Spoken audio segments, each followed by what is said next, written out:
சாமர சம்பத் தசநாயக்க கடந்த 2016ஆம் ஆண்டு ஊவா மாகாண முதலமைச்சராக செயற்பட்ட காலப்பகுதியில் முன்பள்ளி மாணவர்களுக்கு புத்தக பைகளை வழங்குவதற்காக அரச வங்கி ஒன்றிலிருந்து நிதியை பெற்றுக்கொண்டு அந்த நிதியை மோசடி செய்ததாக குற்றஞ்சாட்டப்பட்ட பாராளுமன்ற உறுப்பினர் சாமர சம்பத் தசநாயக்க கடந்த மார்ச் மாதம் 27ஆம் தேதி கைது செய்யப்பட்டிருந்தார்.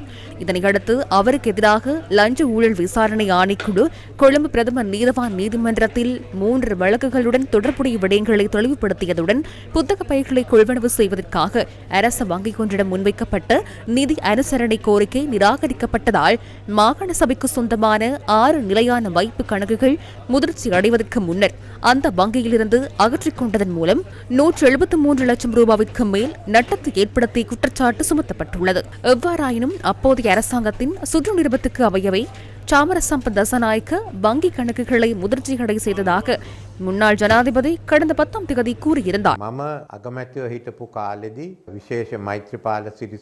நான் பிரதமராக இருந்த சந்தர்ப்பத்தில் விசேடமாக முன்னாள் ஜனாதிபதி மைத்ரிபால சிறிசேனவுடன் இணைந்து எனது அனுமதியுடன் விசேடமாக மாகாண சபையின் நிதியை வங்கிக் கணக்கில் சேமித்து வைக்க முடியாது என தெரிவித்து திரைசேரியின் செயலாளரை அன்று சுற்று நிரூபத்தை அனுப்பினார். அரசாங்கம் வழங்கும் நிதியையும் ஏனைய நிதியையும் அந்த வருடத்தில் செலவழிக்க வேண்டும்.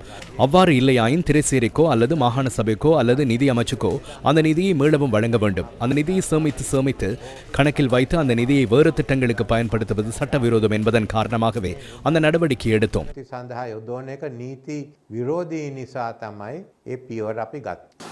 இந்த கருத்துக்கள் தொடர்பில் வாக்குமூலம் வழங்குவதற்கு வருகை தருமாறு முன்னாள் ஜனாதிபதிக்கு லஞ்ச ஊழல் விசாரணை ஆணைக்குழு இதற்கு முன்னர் அறிவித்திருந்தாலும் அவர் வேறு தினம் ஒன்றை கோரியிருந்தார். அதற்கமைய இன்று காலை 9:15 அளவில் முன்னாள் ஜனாதிபதி லஞ்ச ஊழல் விசாரணை ஆணைக்குழுவுக்கு வருகை தந்தார்.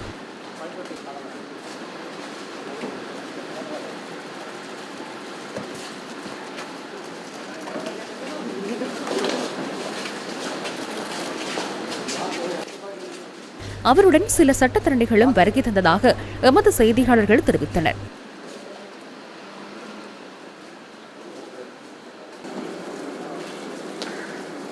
முன்னாள் ஜனாதிபதி 3 மணித்தியாலங்கள் ஆணைக்குழுவில் இருந்துள்ளார்.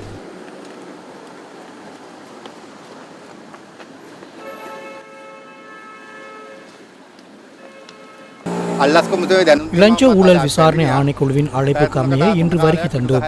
3 மணித்தியாலங்கள் 10 பக்கங்கள் வாக்குமூலம் வழங்கினார். அனைத்தையும் கூறினார். அதிகாரிகளும் மிகவும் சிநேகபூர்வமாக நடந்து கொண்டனர்.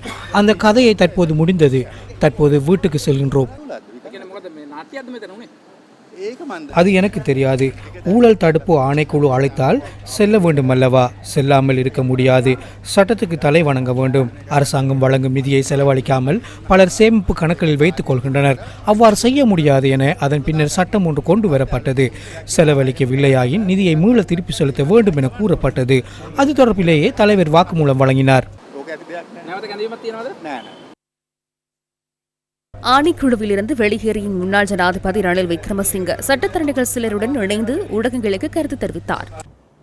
අප්‍රේල් 11 වෙනිදා දැනුම් දුන්නත් අප්‍රේල් 10 වෙනිදා කරපු මාධ්‍ය අනුව ஏப்ரல் மாதம் 10ஆம் தேதி ஊடக சந்திப்பில் தெரிவித்த கருத்து தொடர்பில் ஏப்ரல் மாதம் 11ஆம் தேதி அழைப்பு விடுக்கப்பட்டது. அதனுடன் தொடர்புடைய விடயங்கள் எனக்கு தெரியும் என்பதால் விடயத்துடன் நானும் தொடர்பு பட்டுள்ளதாக தெரிவித்தே அழைப்பு விடுக்கப்பட்டது. அந்த வாரத்தில் நான் கொழும்பில் இல்லாததன் காரணமாக சிங்கள புத்தாண்டையும் கொண்டாடுவோம் அல்லவா? அரசாங்கம் சிங்கள புத்தாண்டை கொண்டாடுமா என்பது எனக்கு தெரியாது. எனினும் எமக்கு இருக்கிறது. அதற்கு மேலதிகமாக எனது சட்டத்தரணி வெளிநாடு சென்றிருந்தார். அவ்வாறு நான் கூறினாலும் எனக்கு 2வது கடிதமும் வந்தது. உண்மையில் அவர் 28ஆம் தேதி வரை இல்லை என தெரிவித்து பணிப்பாளர் நாயகத்துக்கு ரொனால்ட் பெரேரா பதில் கடிதம் அனுப்பினார். எவ்வாறாயினும் 21ஆம் தேதி மீண்டும் எனக்கு கடிதம் கிடைத்தது. 25ஆம் தேதி வருகை தருமாறு அந்த கடிதத்தில் கூறப்பட்டது. நான் 25ஆம் தேதி இருந்தாலும் இவர் இல்லை அல்லவா? எனவே ரிஷான் கமகே பதில் கடிதம் அனுப்பி அவர் இல்லை என கூறினார். என்னை வருகை தருமாறு அழைத்தனர். நான் வியப்படைந்தேன். 28ஆம் தேதி வரை நான் கொழும்பில் இல்லை என திசாநாயக்க கூறியிருந்தார்.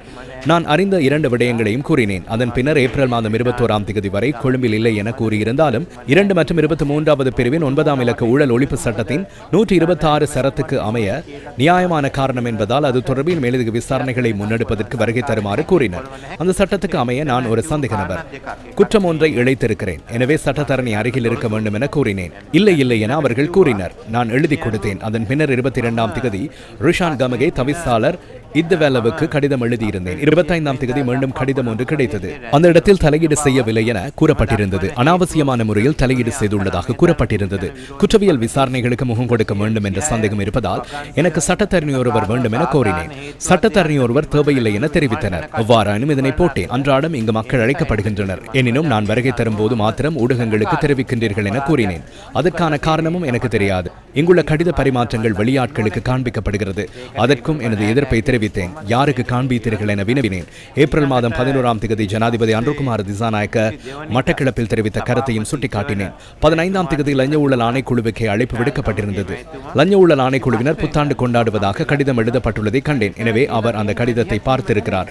எனவே தயவு செய்து எனது சட்டத்தரணிகளுடன் வருகை தருவதற்கு இடமளிக்குமாறு அறிவித்தேன். ஆணைக்குழுவின் செயற்பாடுகளை எவ்வாறு ஜனாதிபதி தனது கருத்தில் தெளிவுபடுத்த முடியும்? දැන් මම දැක්කා ලියුමක් ලියලා තියෙනවා අල්ලස් කොමිෂන්ට අවුරුදු කනවලු. ඒ කියන්නේ එතුමා ලියුම දැකලා තියෙනවා. ඒ නිසා කරුණා කළා මගේ නීතිඥ මහත්තුන්ට කොමිසම මුණ ගැහෙන්න වෙලාවක් දෙන්න කිව්වා. කොහොමද කොමිසමේ මේ ජනාධිපතිය කතා කරන්නේ කො லஞ்ச ஊழல் விசாரணை ஆணைக்குழு ரணில் விக்ரமசிங்கவின் வாக்குமூலம் தொடர்பான விடயங்களை எதிர்வரும் நாட்களில் நீதிமன்றத்துக்கு தெளிவுபடுத்த உள்ளது.